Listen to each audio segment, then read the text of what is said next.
ये सब सच है या मैं कोई सपना देख रही हूँ? ये तितलियाँ, सुंदर बाग बगीचे, फाउंटेन, ये सब कितना सुंदर है। अपने छोटे से झोपड़ी में जमीन पर अपनी माँ के साथ सो रही पूर्णिमा सपने में एक सुंदर बगीचे में फाउंटेन के सामने सुंदर कपड़े पहने हुए एक आदमी के साथ खुद को खड़ी देख रही होती है। पूर्णिमा, आओ अपने सपनों जैसे ससुराल में चलो। पूर्णिमा सपने में अपने पति का हाथ पकड़े हुए एक सुंदर महल की तरफ बढ़ती है। तभी पास सो रही सावित्री को खांसी आती है। सावित्री और पूर्णिमा नींद से उठकर बैठ जाती हैं। माँ, तुम ठीक हो ना? तुमने खांसी की दवाई नहीं पी क्या? नहीं बेटी, वो खांसी की दवाई खत्म हो गई है। माँ, तुम्हें बताना चाहिए था ना। तुम्हें पता है ना कि तुम दवाई नहीं पीती हो तो तुम्हारी तबीयत खराब हो जाती है। बेटी, तू क्यों मेरी इतनी चिंता करती है? मैं ठीक हूँ। वैसे तू नींद में क्या बड़बड़ा रही थी? नहीं माँ, कुछ नहीं, तुम सो जाओ। बेटी, तुझे पता है, तू अपने सपनों की दुनिया में अपने सपने जैसे ससुराल को देख रही थी, पर मुझ गरीब के घर तुझे जन्म मिला है। किस्मत ने कभी हमारा साथ नहीं दिया तो तेरी शादी में कैसे देगा?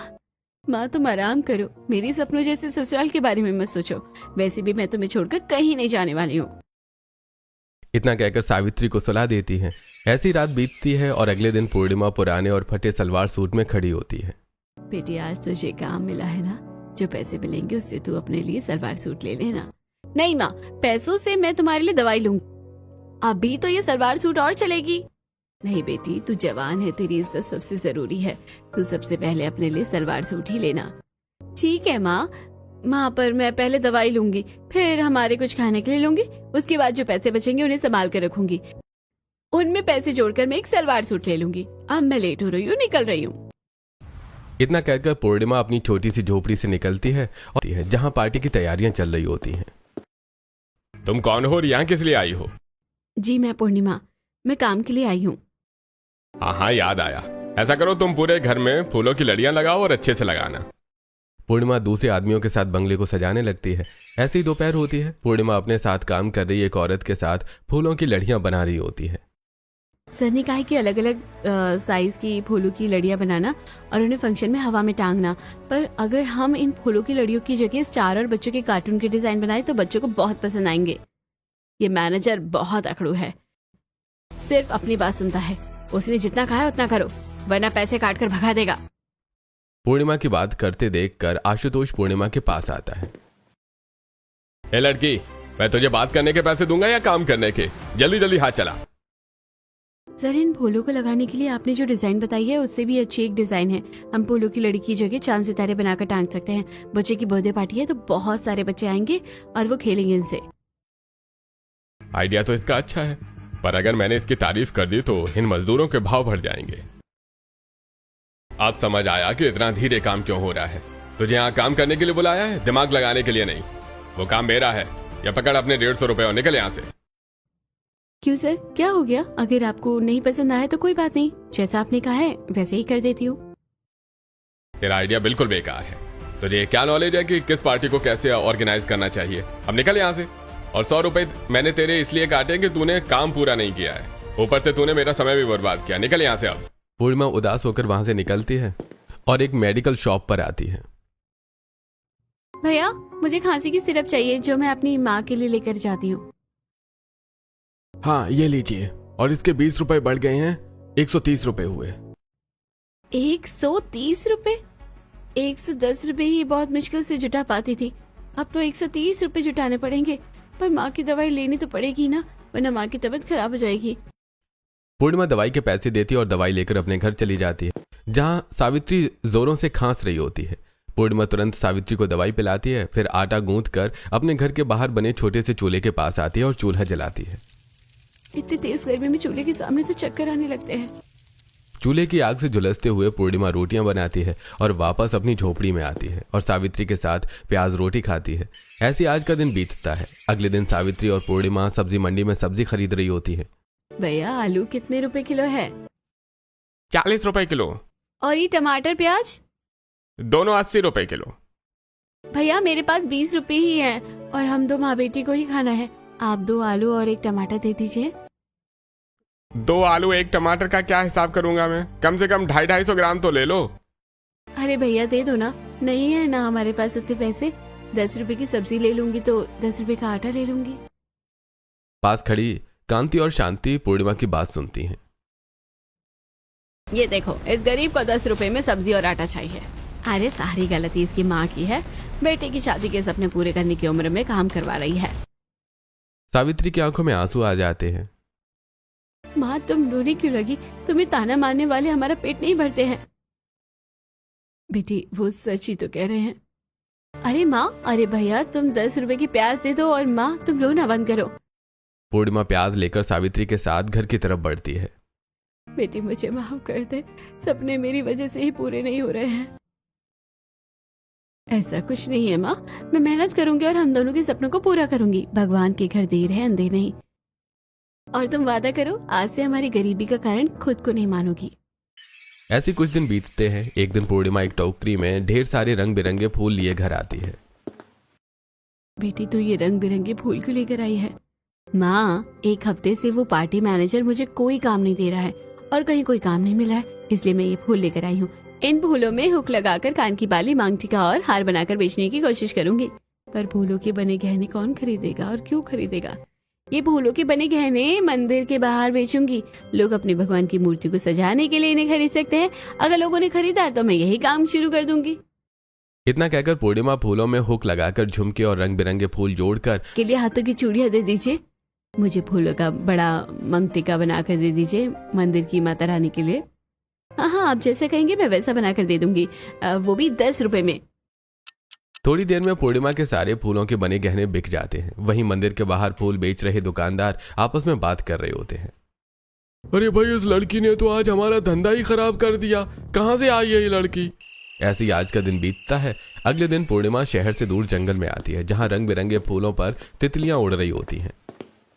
शहर से 30 किलोमीटर दूर इस जंगल तक आने में तो हालत खराब हो गई और अभी तो वापस भी जाना है। खैर कोई बात नहीं, मुझे फ्री में फूल तो मिल जा रहे हैं ना। पूर्णिमा रंग बिरंगे फूल तोड़ती है और टोकरी लेकर सीधा मंदिर पहुंचकर सीढ़ियों पर बैठ जाती है।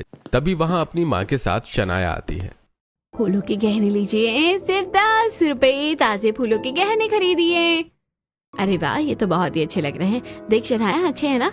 हाँ अच्छे हैं। मुझे फूलों के बने गहने दे दो और मैं ये गहने पहनकर एस्थेटिक फोटोज खींचूंगी, ट्रेडिशनल रील बनाऊंगी। वैसे तुम्हें ये आइडिया कैसे आया और ये तुम काम क्यों कर रही हो? जब जेब खाली, पेट भूखा हो और आंखों में सपने होना तो आइडिया खुद ब खुद बन जाता है। वाह, तुम्हारा पंच लाइन तो मुझे बहुत पसंद आया। और क्या क्या काम कर लेती हो तुम? जी, मुझे जो काम मिलता है मैं कर लेती हूँ। अगर आपके पास कोई काम हो तो मुझे जरूर कहिएगा।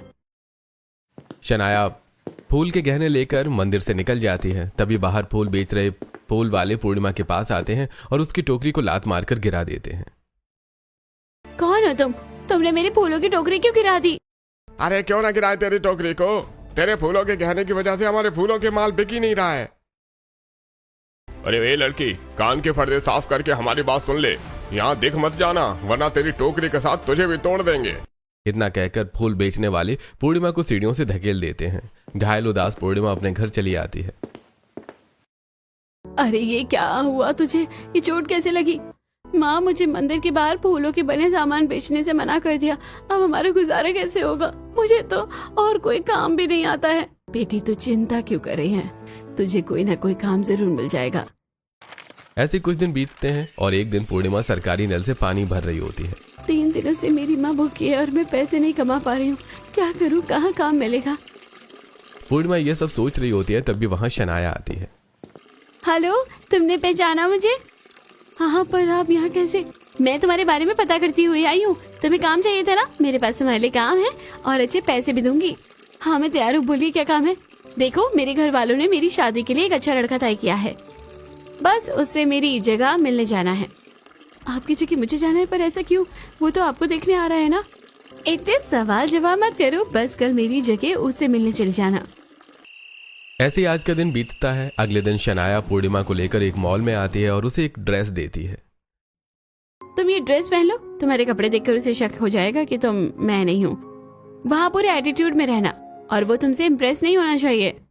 पूर्णिमा ट्रायल रूम में कपड़े बदलती है और मॉल के ही एक कैफे में आकर बैठ जाती है। तभी विनय आता है।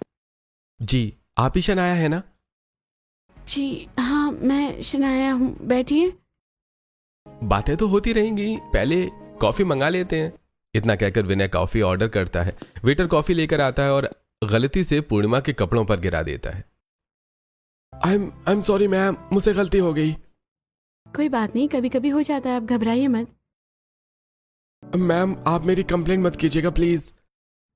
भैया इसमें कंप्लेन करने वाली कौन सी बात है? मैंने कहा ना कोई बात नहीं है, आप जाइए, कोई दिक्कत नहीं है। अरे तुम कितनी पोलाइट हो, गर्म कॉफी तुम्हारे कपड़ों पर गिर गई फिर भी तुमने कुछ नहीं कहा। उसने कोई जानबूझ के थोड़ी किया है, वो तो बेचारा खुद ही घबरा गया था। तुम मुझे बहुत पसंद हो, मैं अपने घर वालों से कह देता हूँ कि मैं तुम्ही से शादी करूंगा। इतना कहकर विनय कैफे से निकल जाता है और पूर्णिमा मॉल में कपड़े बदलकर अपने घर चली जाती है। वहीं दूसरी तरफ विनय अपने परिवार को रिश्ते के लिए हाँ कह देता है और अश्विनी सुलक्षणा के पास फोन करती है। मुबारक हो सुलक्षणा जी, हमारे बेटे ने आपकी बेटी को पसंद कर लिया है। जी आपके बेटे ने गलत लड़की को पसंद किया है, हमारी बेटी आपके लड़के से मिलने ही गई नहीं थी। क्या? पर क्यों? माफ कीजिएगा, क्योंकि हमारी बेटी शादी नहीं करना चाहती। इतना कहकर सुलक्षणा फोन रख देती है। क्या हुआ माँ, तुम इतनी टेंशन में क्यों आ गई? अरे बुद्धू, तू किसी और लड़की से मिलाया है। मम्मी मैं जिस लड़की से मिलकर आया हूँ शादी उसी लड़की से ही करूंगा। क्या कह रहा है तू? पापा अब भैया को वो लड़की पसंद आ गई है, तो उसी से शादी करवा दीजिए ना। हाँ पापा, मैंने एक बार लड़की पसंद कर ली है, दोबारा मुझे कोई लड़की पसंद नहीं आएगी, मैं उसी से शादी करूंगा। विनय मुझे पता है वो लड़की कौन थी, कहाँ रहती थी, नंबर लिया है क्या तूने? नहीं, मेरे पास उसका कोई नंबर नहीं है और मुझे नहीं पता वो कहाँ रहती है। देवर जी, तो फिर आप उस लड़की को कहाँ ढूंढेंगे? ढूंढूंगा तो जरूर, कुछ ना कुछ आइडिया तो मिल ही जाएगा। ऐसी रात होती है। देर रात 2 बजे शनाया विनय को फोन करती है। हेलो, कौन? मैं शनाया हूँ, जिससे आज तुम मिलने आने वाले थे। हाँ, तुम मुझसे मिलने क्यों नहीं आई? तुम्हारी जगह कोई और लड़की थी और मैंने उस लड़की को पसंद कर लिया। मुझे ये सब पता है, उस लड़की को मैंने ही भेजा था। उस लड़की को पैसे देते हुए मैंने उससे पूछा लड़के ने क्या कहा, तो उसने बताया कि तुमने उसे पसंद कर लिया है, इसलिए मैंने बस तुम्हें उस लड़की का पता बताने के लिए फोन किया है। शनाया विनय को पूर्णिमा के घर का एड्रेस देती है।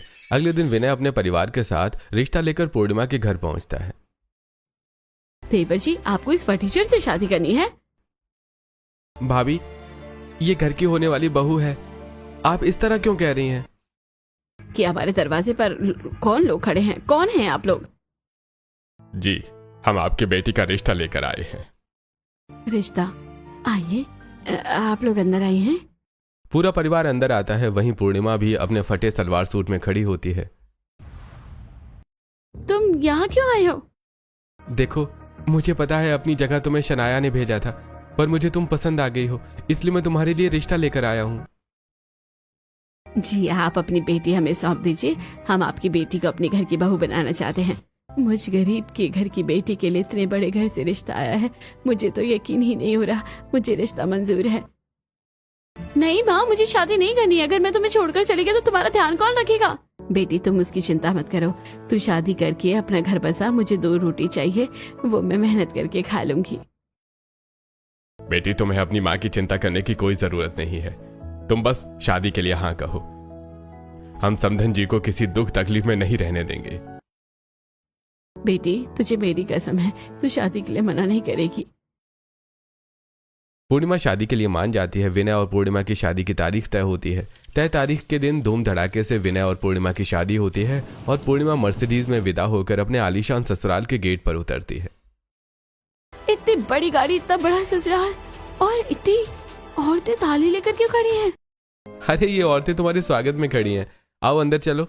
विनय पूर्णिमा का हाथ पकड़कर आगे बढ़ता है। थाली में फूल लिए खड़ी औरतें रास्ते में फूल बिछाने लगती हैं। फूलों पर चलते हुए विनय और पूर्णिमा दरवाजे तक पहुंचते हैं। इतना बड़ा और सुंदर ससुराल, ये कोई सपना तो नहीं? मुझे तो यकीन ही नहीं हो रहा। कैसे यकीन होगा? जिंदगी भर टूटी थाली में खाना खाया है। हाँ, अब चांदी की थाली मिल रही है तो यकीन थोड़ी होगा।